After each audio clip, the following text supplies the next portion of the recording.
Hola amigos, de nuevo estamos aquí dentro de este capítulo, de este programa sobre la fe para continuar profundizando. En el capítulo anterior, seguramente recordarán ustedes que les estuve hablando de las crisis de fe. Hoy voy a seguir hablando de las crisis de fe.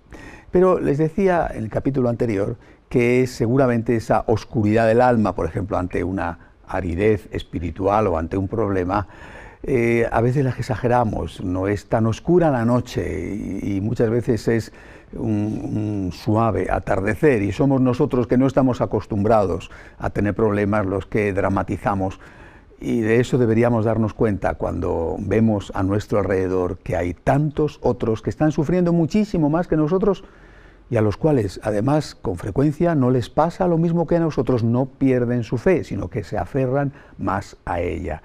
Les decía también, y terminaba así el capítulo anterior, la importancia que tiene ante la fe considerar que es algo normal y considerar también que estamos, cuando tenemos una prueba, con la oportunidad de hacer algo por Dios, de hacer un acto de amor a Dios. Cuando hay algo que no entiendo, en realidad Dios me está pidiendo un acto de amor. Todo acto de fe es un acto de amor. Todo acto de fe es un acto que de alguna manera nos ayuda a cada uno de nosotros a ponernos delante del Señor para darle lo que el Señor en ese momento nos pide y tiene necesidad de nosotros. Confía en mí.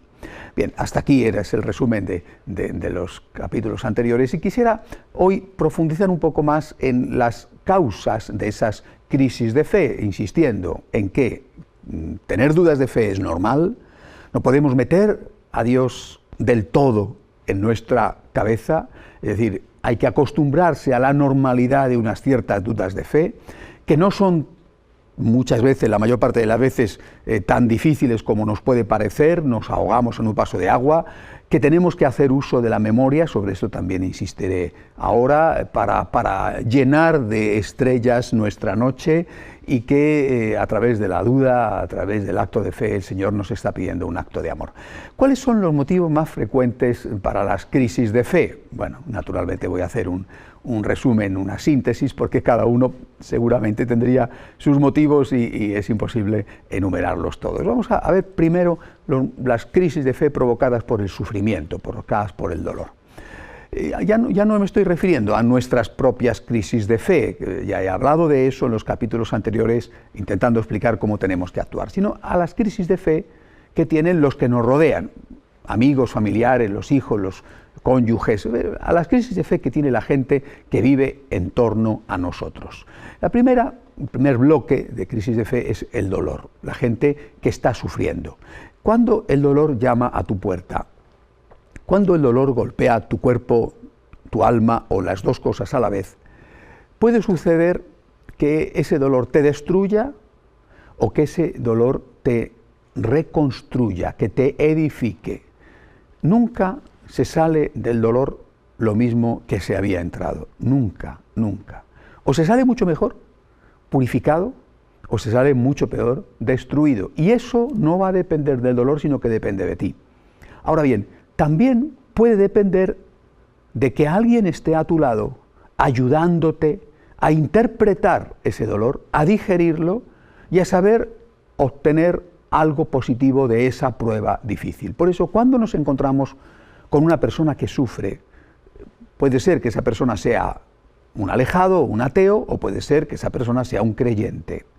Cuando nos encontramos con un alejado, con una persona que está sufriendo y que no tiene fe en Dios,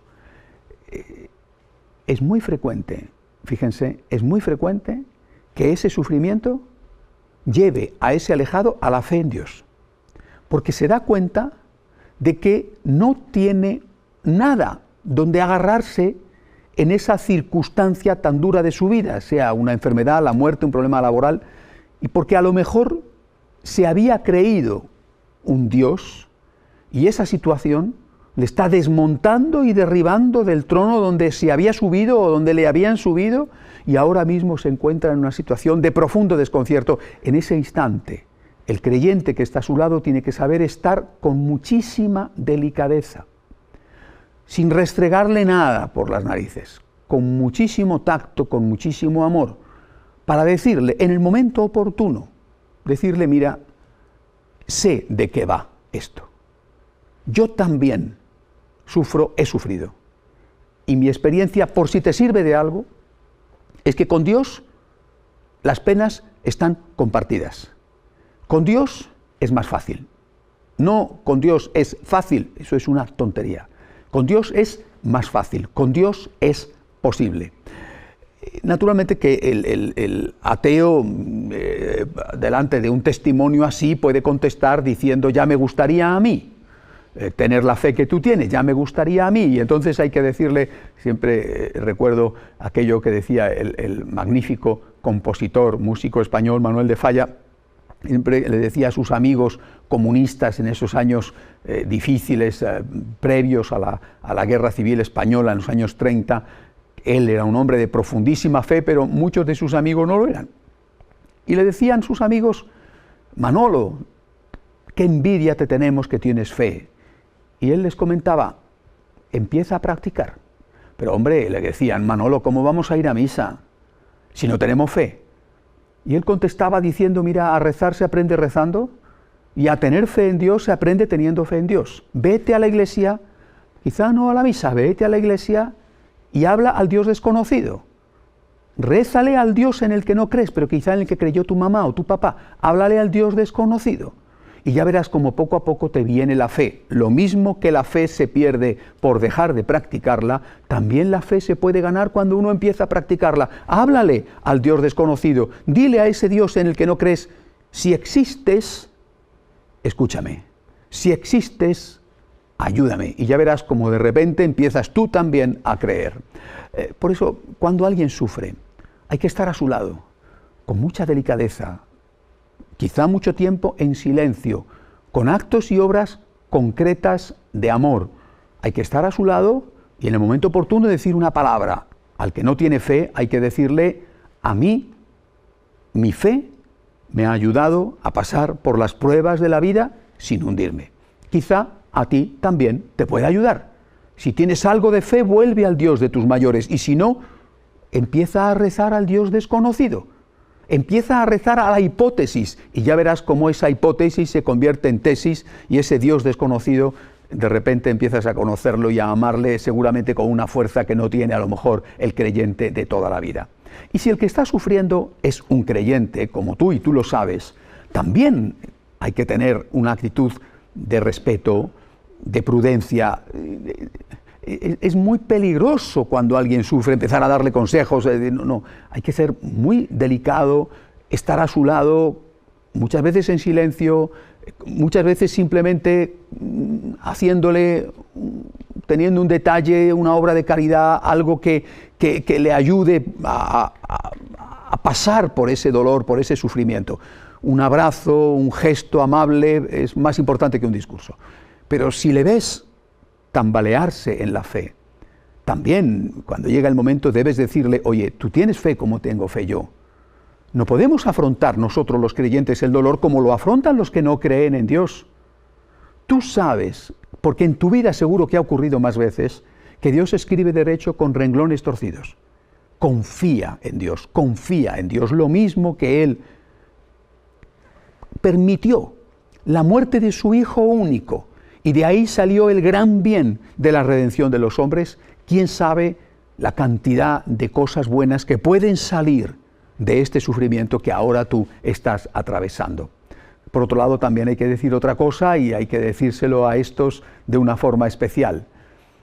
Mira, si tú te alejas de Dios, si en este momento de dolor, de sufrimiento, de oscuridad, tú te alejas de Dios, ¿cuál va a ser el resultado?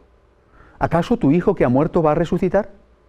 Si tú le escupes al cielo, ¿dónde va a caer el escupitajo? Va a caer en tu cara. Es en este momento de dolor y de sufrimiento cuando tú más necesitas a Dios. No te alejes de Dios, porque esa es una trampa del demonio. En este momento tú necesitas más que nunca la ayuda de ese Dios en el que has creído y en el que crees. En este momento es cuando no debes tener crisis de fe. Tienes que agarrarte a Dios como a una tabla de salvación, porque ahora es cuando tú más lo necesitas. Si tú ahora te alejas de Dios, te quedas solo para afrontar tú solo ese problema que te está rompiendo la espalda. y además no solamente te quedas solo, sino que es que el problema no se va a resolver. No es que porque tú te alejes de Dios vas a encontrar trabajo, te vas a poner bueno, vas a recuperar la salud o va a recuperar la salud esa persona amada o simplemente va a resucitar el muerto. Si tú te alejas de Dios, tus problemas van a estar ahí, pero tú vas a ser mucho más débil, vas a estar más solo a la hora de afrontar los problemas. Yo creo que estas son cosas que se deben de decir a aquellos que están pasando estas crisis de fe debidas causadas por el dolor. Hay otro tipo de crisis de fe, las llamadas crisis de fe intelectuales. Bueno, también es un campo muy amplio, muy variado, en el que seguramente podemos encontrar 1000 matices y cada uno tendrá el suyo. Bueno, hay unas crisis de fe provocadas, intelectuales, provocadas por el dolor ajeno. Bueno, son quizá las más conocidas, ¿verdad? Las crisis provocadas por el sufrimiento en el mundo. Distinto de lo anterior. Estaba antes refiriéndome a las crisis de fe provocadas cuando el sufrimiento te golpea a ti. Y ahora es cuando el sufrimiento no te golpea a ti, sino que simplemente existe. Pues las personas que dicen ¿por qué hay hambre en el mundo? Si Dios existe y Dios es amor, ¿por qué permite el hambre en el mundo? Por ejemplo. Si Dios existe y Dios es amor, ¿por qué permite que triunfe tal o cual injusticia? Si Dios existe, si Dios es amor, ¿por qué permite el terremoto, el maremoto, aquella catástrofe natural que ha provocado una hambruna y está causando la muerte de cientos de miles de personas? Bueno, es decir, es un planteamiento intelectual delante, en este caso, delante del dolor. ¿Qué tenemos que hacer? De nuevo nos encontramos con dos tipos de personas que se plantean esta cuestión. Unos no hacen absolutamente nada, nada. Son teóricos del sistema, es decir, son personas que teorizan sobre el por qué el dolor en el mundo y ellos no están moviendo un dedo para solucionar las cosas. Y yo creo que a este tipo de personas hay que decirles aquello que hay que recordarles el ejemplo de lo que hizo la Madre Teresa de Calcuta. Cuando ella vio la situación de aquella ciudad india donde sus superiora le habían mandado a trabajar en un colegio, los moribundos en las calles, aquellos enfermos que eran comidos por las ratas, picados por los cuervos. La Madre Teresa podía haberse planteado, como uno de estos teóricos del sistema, podía haberse planteado la crisis de fe. Y no fue así. No sé si es verdad o no lo que dicen, se lo atribuyen a ella, quizás se pueda atribuir a otra persona que hablaba con Dios y le preguntaba ¿por qué no haces nada? ¿Por qué no haces nada? Y Dios le contestó, no me digas que no he hecho nada, te he hecho a ti, te he hecho a ti. Tú eres mi obra para que a través tuyo se ponga fin, o por lo menos se palíe el hambre, la injusticia, la violencia. No digas que no he hecho nada, te he hecho a ti. Eso fue lo que entendió la Madre Teresa de Calcuta. Ella vio el dolor y no se quedó teorizando en una especie de crisis genérica, ¿por qué Dios permite? No, se arremangó, dejó su seguridad en el convento y se fue a recoger mendigos a las calles de Calcuta porque era consciente de que Dios le había hecho a ella. Dios sí ha hecho algo para solucionar los problemas que hay en el mundo. Nos ha hecho a cada uno de nosotros. Y cuando te encuentras con alguien que no es un teórico, sino que ya está haciendo algo por los demás, está colaborando de alguna manera con una limosna seria, no una cosa puntual para cuando llega la Navidad es para tranquilizar la conciencia, está haciendo un trabajo de voluntariado y te plantea por qué existe el mal, por qué existe el dolor en el mundo, yo creo que hay que contestarle también así, diciéndole, mira, yo sé que tú estás haciendo las cosas, pero si tú eres honesto, intelectualmente honesto, y seguramente lo eres, desde luego eres generoso, y le echas la culpa a Dios por lo que va mal, también tendrías que atribuirle el mérito de lo que va bien. No es justo que tú digas, Dios es culpable de que hay un terremoto, y no digas a la vez, Dios tiene el mérito de que la inmensa mayoría de los días, en la práctica totalidad del mundo, no hay ningún terremoto. Dios es culpable de que haya un maremoto que ha provocado miles de muertos, pues tienes que decir a la vez, oye, Dios tiene el mérito de que todos los días amanezca en el mundo con un espléndido día junto al mar. Es decir, oye, si estamos echándole la culpa de una cosa, tendremos que darle también el mérito justo por la contraria. Yo creo que habría que ponerle a esta persona honesta, repito, que está haciendo algo por ayudar a los demás, una especie de símil futbolístico. Decirle, oye, aquí estamos como en un partido de fútbol. ¿Tú le regañarías al portero del equipo porque le han metido un gol cuando ha hecho 500 paradas espectaculares y su equipo ha ganado por 300-1? Esto es una victoria rotunda, nadie se fijaría en el gol que le han metido. Oye, que hemos ganado 300-1 y este portero ha parado 500 chutes, incluido un montón de penaltis. Es decir, si tú le echas la culpa a Dios por lo que va mal, tendrás que atribuirle el mérito de lo que va bien.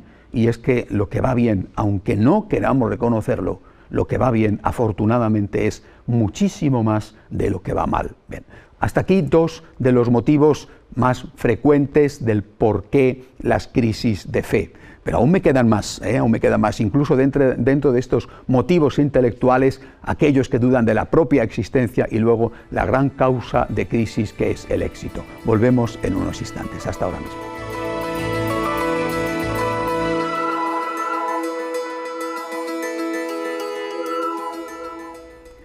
Las crisis de fe son seguramente tan universales como somos los hombres y tan particulares como es cada uno de nosotros. Todos las tenemos, es normal tener crisis de fe.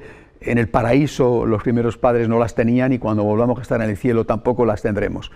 No son tan duras como nos parecen a veces, pero desde luego a veces sí que son muy duras.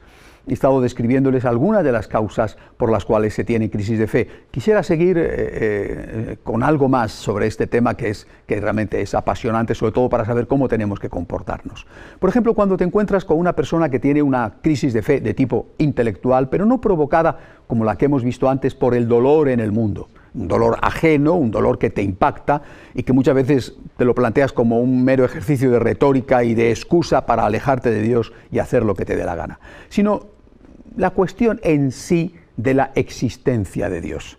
Es cada vez más frecuente que personas que no tienen una formación y que realmente han leído de mala manera, es decir, muy por encima y seguramente en un mero artículo periodístico, lo que algunos que sí son científicos dicen, y esos científicos lo dicen no tanto basándose en su ciencia, sino basándose en su deseo, en su opinión.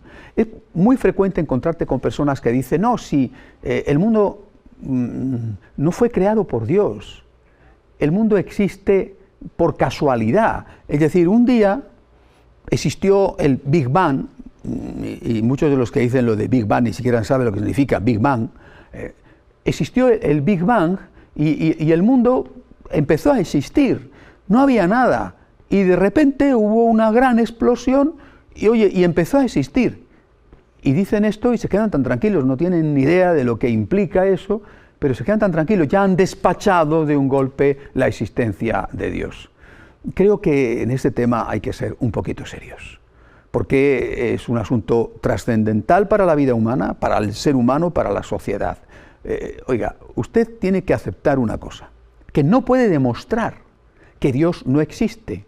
Y yo estoy dispuesto a aceptar que no puedo demostrar que Dios sí existe. Pero usted acepte que no puede demostrar que Dios no existe, que eso es una tesis que la casualidad de repente generó toda esta maravilla. Ahora yo le digo a usted que no puede demostrar que Dios no existe, es decir, le digo a usted que es un creyente.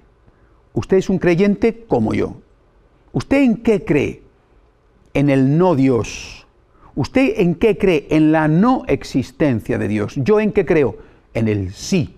Yo creo en la existencia de Dios, pero usted y yo somos creyentes, tanto usted como yo, porque ninguno de nosotros podemos demostrar nada, tanto usted como yo somos creyentes. Usted cree en el no y yo creo en el sí. Y además me parece que es más lógico, más creíble, más inteligente creer que esta belleza, que es el universo entero, con esta precisión hasta en las cosas más nimias, creer que esto es obra de un diseño inteligente, de un Dios creador, y no creer que todo esto es fruto del descarte, es decir, de la casualidad, del azar, hay que ver qué fe tan grande tienen los ateos. Porque creer que todo es fruto de la casualidad, madre mía, eso es una fe inmensa. Nosotros que creemos que es fruto del amor de Dios, creo que tenemos una fe más pequeña que ellos. Y hay que completar esta argumentación lógica con otra cosa. Hay que decir, oiga, es que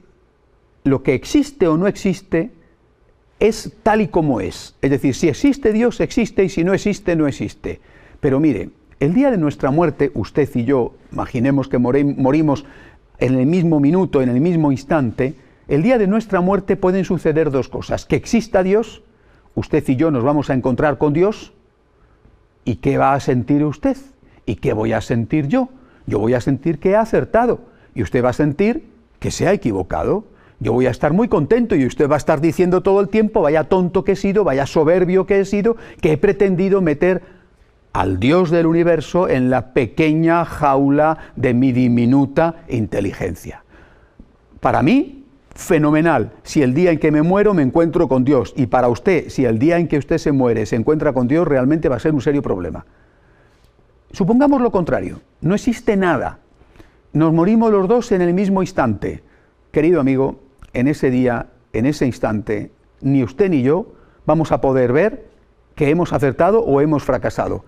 Usted no va a poder decir acerté y yo no voy a poder decir fracasé, porque ni usted ni yo vamos a estar ahí para contarlo o para reflexionar sobre ello.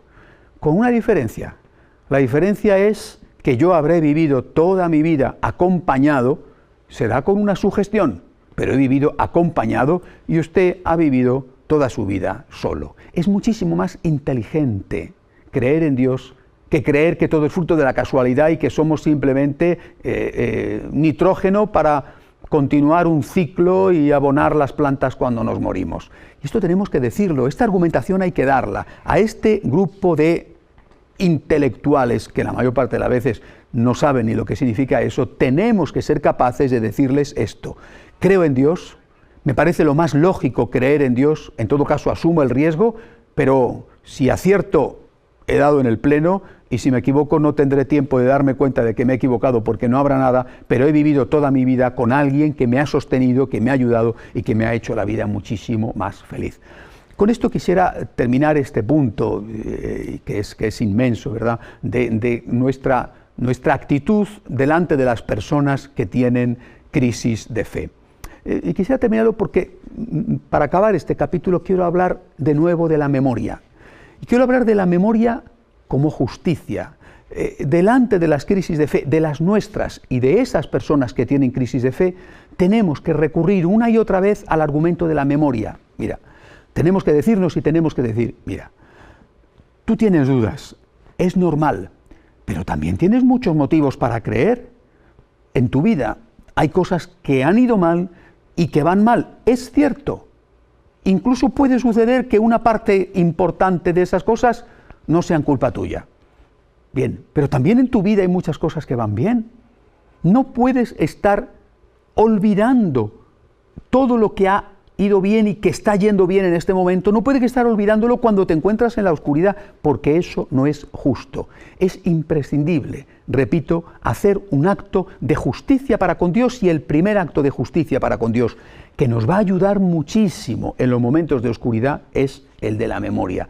Por eso San Pablo decía, sed fieles a los momentos de luz. Y partiendo de ahí, nosotros estamos ya preparados para decirle a Dios, como un acto de amor, Dios mío, yo confío en ti. Es la plenitud de la fe. Dios mío, yo confío en ti. Quiero terminar esta meditación de hoy leyéndoles una oración que a mí personalmente me gusta mucho.